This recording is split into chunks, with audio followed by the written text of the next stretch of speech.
flour. Okay, so the water's boiling. What's the temperature? That's maximum temperature. That's a little bit too high. This for working this week, like? Huh? Is this for supper or for? Yeah, for supper. Oh, okay. Plus the rice. So the temperature shouldn't be too high. Well, okay. So this is my flour, and as you can see, it's kind of cooled down a little bit, but don't let it not boil enough, because otherwise it's not gonna cook. So you start adding the flour on top. Don't add all the flour at once. You add a little on top to cover it, and when you do that, the temperature is lower. So you have to wait until it goes back up again. Don't start cooking your ugali immediately. So you have to wait until it comes up. It might get to a point where you might want to run away because it'll start jumping up and down like I don't porridge. think it won't get me. I'm not worried. It usually gets the person cooking. There you go. Yeah. Okay, so it's gone up. I've put it in the middle. I think I'll put it around. What kind of flour? Like, what is this? That's maize flour. Maize flour. That's what you said. Yeah, you told me. White maize. If you use yellow, it kind of tastes and smells funny, but some people are used to it. You can also use cassava, sorghum, and millet together, and it turns out brown. But that's usually a bit harder to cook. It's a little bit more, what do you call it? More sticky. And you start with high heat and then you lower it, but this one the heat should stay the same. So we're lucky we're using this kind of cooker. We don't have to keep adding more fire. That would be the test of how good a cook you are, so we don't have that test today. Okay. Okay, I don't think it's boiling enough, so I'm gonna heat it up a little bit. If you heat it up too much, it's gonna start burning too soon, so you don't want that. Are you paying attention? Okay. So what I'm going to try to do is get rid of the lumps. And I'll definitely add more flour to it because we don't want a soup. We're going to get a really thick porridge. Because you have seen it, right? Before.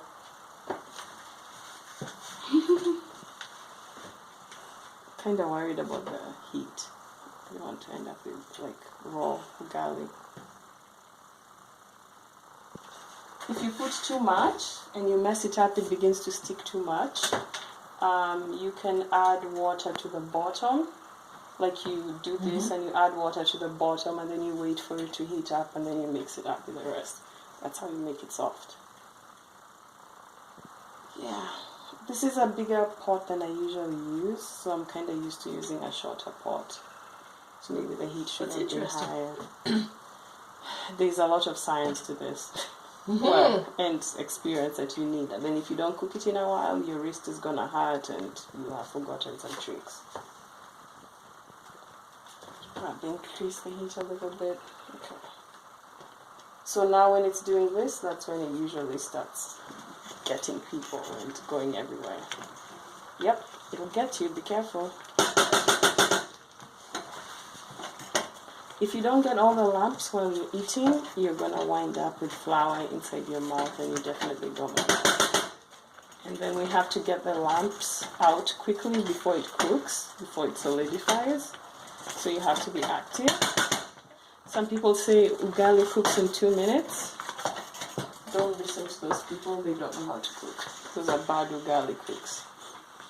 Some people usually add things to it like, I don't know, milk or butter and stuff like that. I'm an ugali purist, I don't do that. And also if you do that, it'll prevent you from using it the next day because you have too many things going on. Yeah. There are 2 techniques that I usually use for taking out the lumps. It's called opunyasa, but I seem to have forgotten the other one, so I might not be able to show you today because I've been using one technique for a really long time. So you get that quite thick then? Yes, very thick. If I make it very thick, you'll not be able to eat much, and I find it hard to eat the really thick one because it's been years since I ate the thick one. And also if you're going to use it the next day, if you make it too thick, it will be very hard the next day. Some people put it in the fridge, I don't. because when you do that and you try to heat it with a microwave, it doesn't work very well. I think the ice crystals mess up with the heating procedure. So use it outside. Okay, make sure your hands are clean when you're putting the flour back in. If you're using a rag, if the rag is dirty, the taste of the dirt will go in there. So for sure. Yeah, so you have to be careful with that. I guess Linda will try to cook this at some point. Jared's tried it before and he said it seemed really hard. Like thicker than he expected. I'm not going to add any more flour. Back home I'd be told I'm making ugali for 6 people or for children, because this would be considered too light. I wonder if that's the equivalent, sort of like how we have potatoes type thing? Or? Potatoes? Yeah, this is something people cook often. By the way, if you can hear any hissing, that's part of the cooking process. If you're making your ugali and it's not hissing, the heat's not enough. Make sure that doesn't stick on the cooker. You're going to have a fun time trying to get rid of it later. Let's see. So I'm constantly turning it to make sure the bottom doesn't burn. And as I'm doing this, I'm actually taking out the lumps. So before I give Linda to play with, I'll have removed most of the lumps. Well, So as it's hissing, if you're not using this kind of cooker with consistent heat, you have to monitor that as a cook. If the heat's going too low, you have to add more charcoal or firewood. So if you're a Luya woman, let's say a Samia woman, and you're getting married on your wedding day, you're going to cook this like a really big one for everyone at the wedding.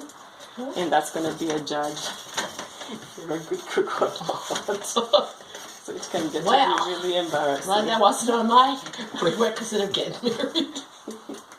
Well, even if that test is not there and you wind up to be a bad cook, traditionally you are sent back to your mother so she can teach you how to cook. Oh, okay. Yeah. What if that's the problem? She didn't cook well to begin with. Well, you know what? His family should have done their due diligence to make sure that they married a girl who knew how to cook. So they might start demanding some of the dowry back, saying, "Oh, we paid this number of cows for her, but she didn't know how to cook." Well, but you're the one who negotiated and agreed to pay that many cows. You should have figured out if she could cook or not. Yeah, interesting. Oh my. Yeah. Is it 54 yet? Yeah, it's 6:55. Okay. Well, I guess the Turkish tea will be overcooked, oversteeped.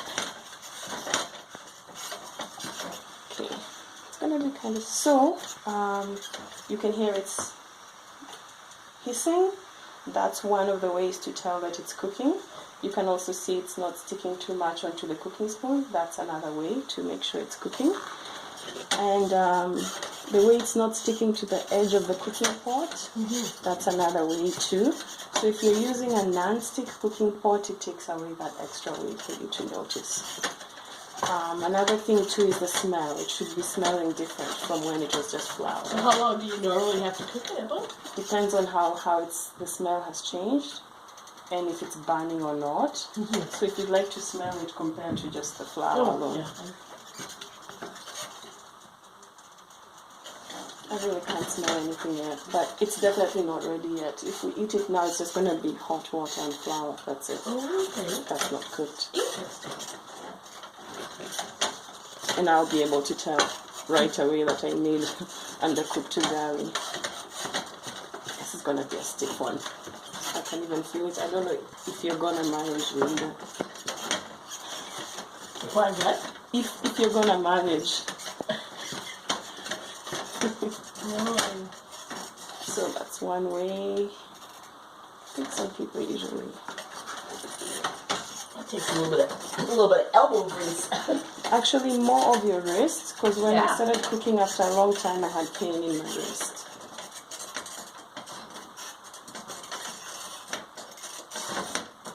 But I hope the neighbors don't complain I made too much noise.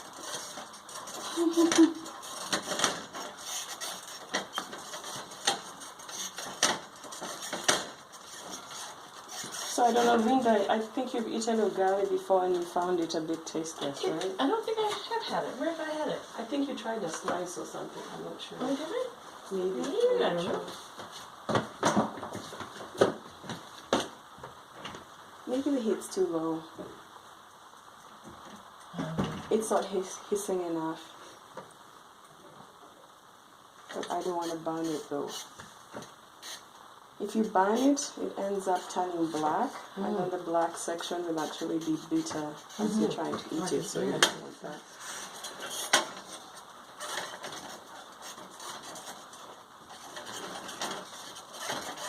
Yep, I made a hard one.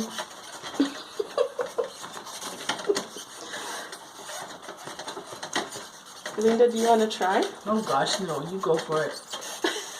Thank you. Thank you for the offer. I'll pass.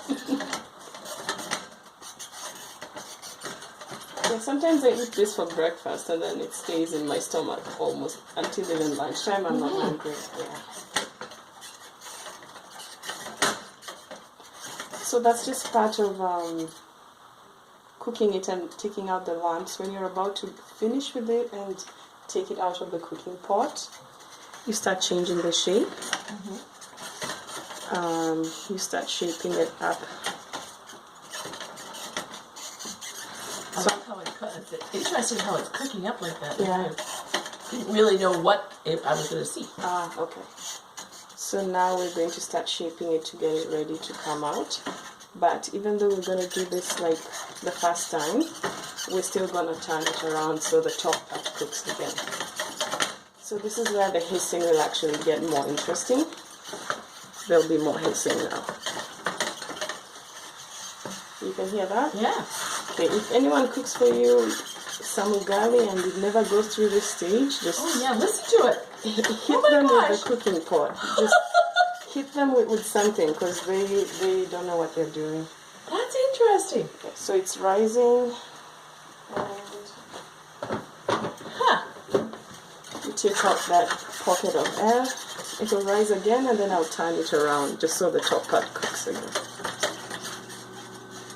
Look at it. The smell is changing. The smell is changing for sure. That's good. That's a plus. Could also be a sign that it's about to burn. So, okay. So we have to turn it 180 degrees, right? Oh, okay. It's a process. If you're making ugali in a really big pot and it's a small amount at the bottom, it burns too quickly. So the size of the Okay. pot really counts. So it wouldn't be something you do in a wok kind of a pot. No, no. Is it with- A wok is also too light. Yes. Yeah, it's way too It needs light. to be a You need heavier something pot. heavy. Yeah.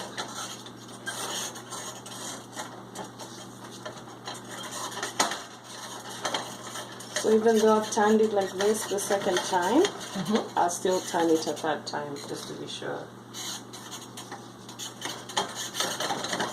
So as you can see, if you are cooking it and it ended up it was still sticking to this too much, you know you need to add flour. But if it's already too late to add flour, don't add any. Just let it be like that.